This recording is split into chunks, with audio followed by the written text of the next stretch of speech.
And pleased to be joined in studio now with respected cultural preservationist Mr. Felix Brown. Felix, thanks so much for stopping with us today. Yeah, gonna say, Jason, Singale.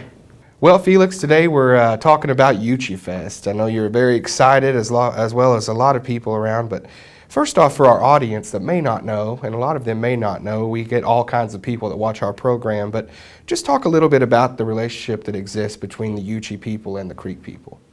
Well, Yuchi people, our Yuchi tribe here,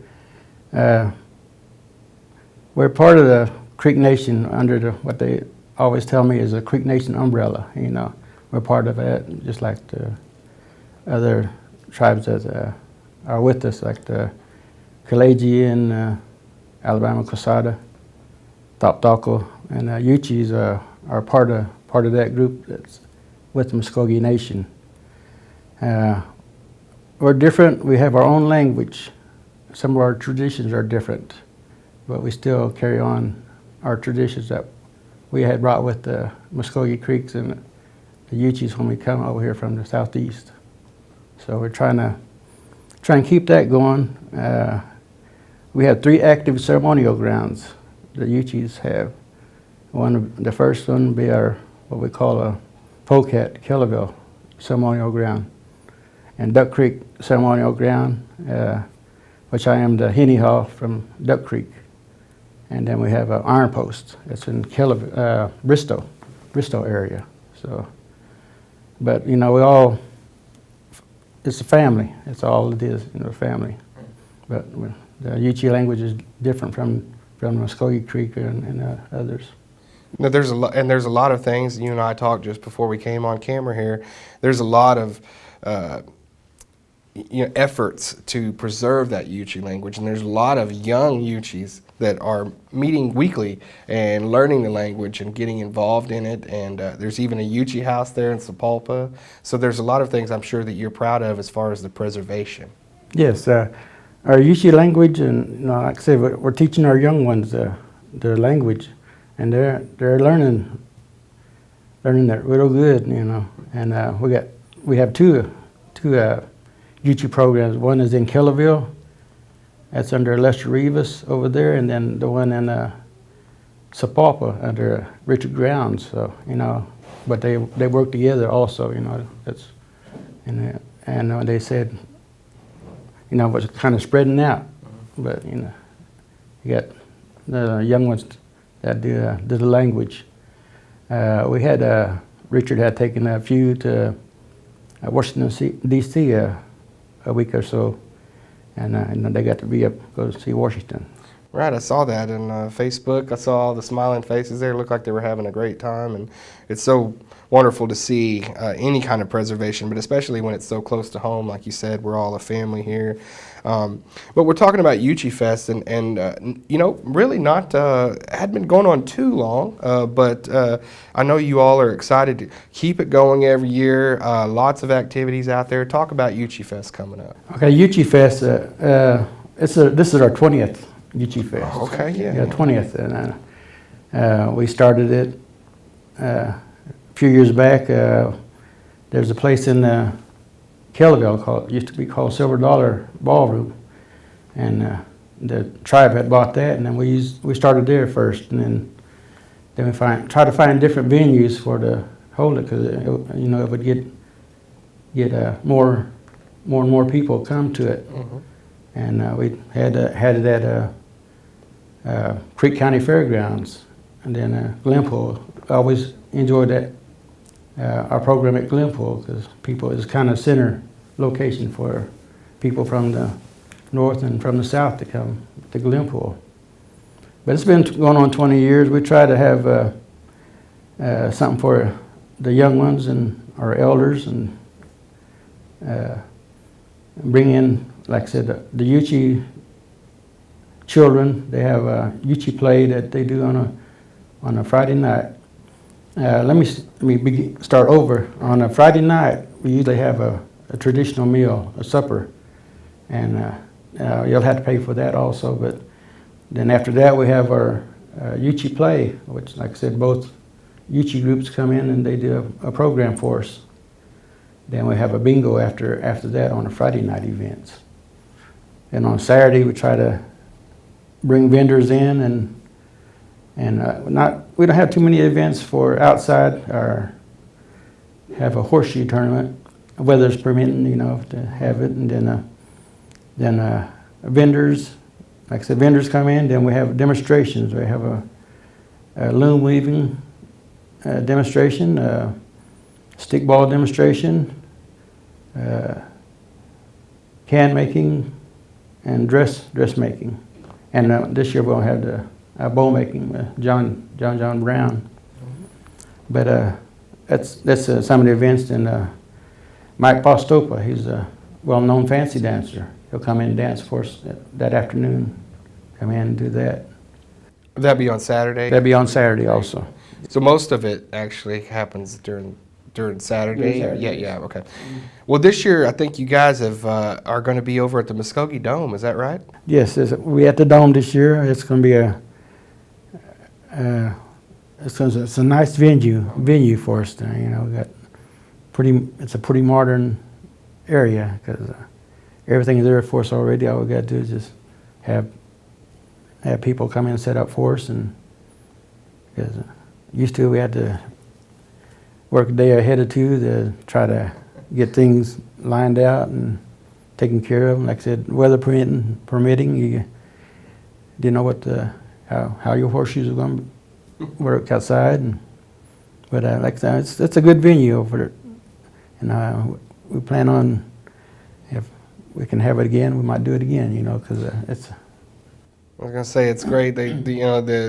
One of the things that's nice about having that venue is that we can have these type of gatherings, and we see lots of things happening during even the Creek Festival where it becomes sort of a centerpiece, and hopefully that's what it can be, a gathering place here, and it seems so with activities such as the Yuchi Fest, as you said. But all of that going on Saturday, and really, Felix, too, this is something that you all want to share with folks. It's not closed off. You'd like a lot of people to come out, no matter their background, whether they're native or not, to see what the Yuchi people are about, learn, and it's an educational tool, really.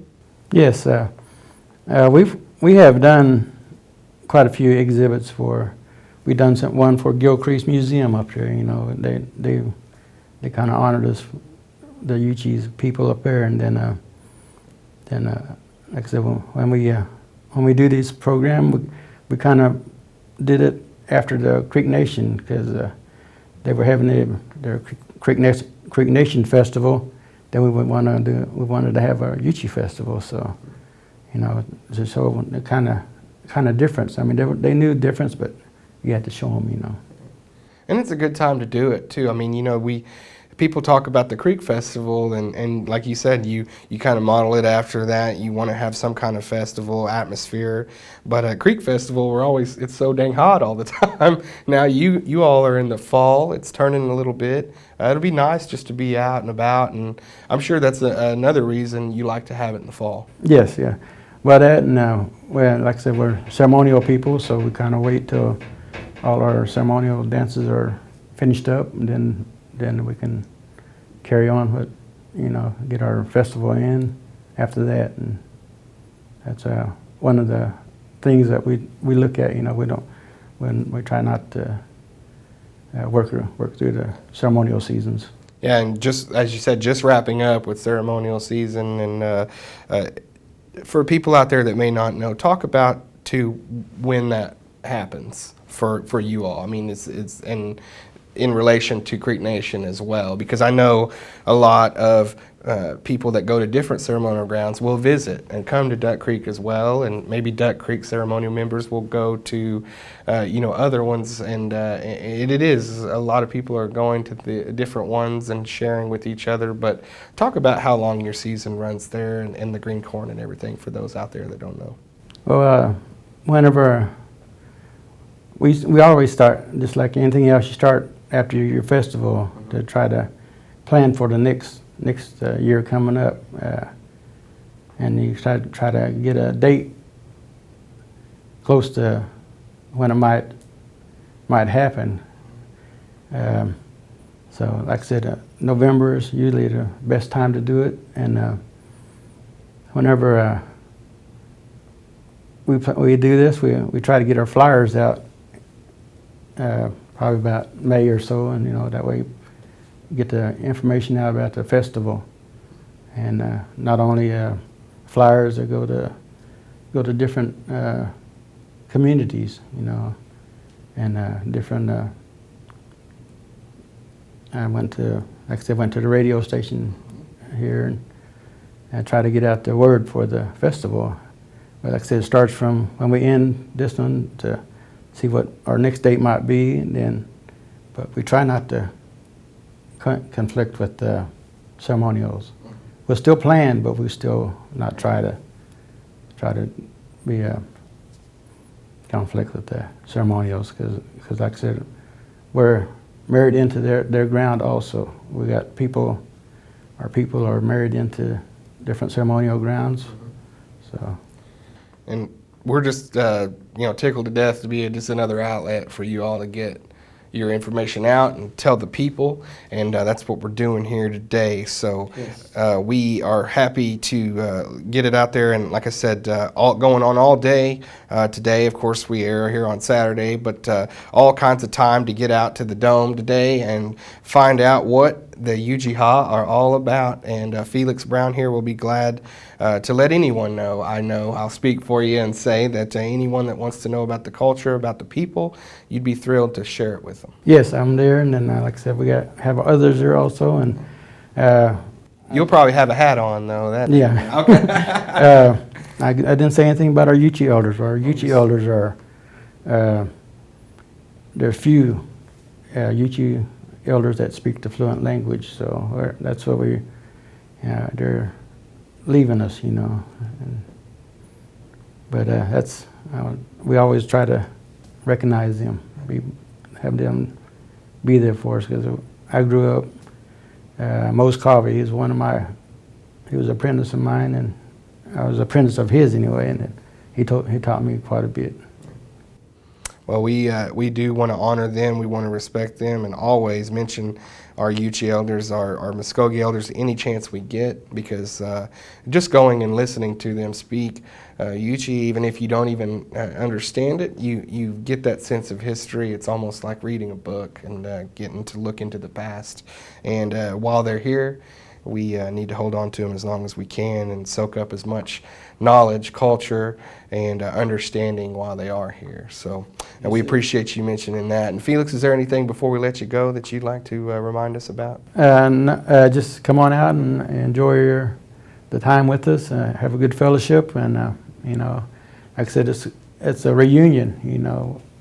Not only Yuchi people, with friends and relatives and stuff, come out and enjoy the day with us, activities, and have a good fellowship. Well, we certainly appreciate you coming in, Felix, and for your time today here with us on Native News Today. And I will say maro to you, and you can come on back with some Yuchi for me. Sanle keatsta. All right. Sanle.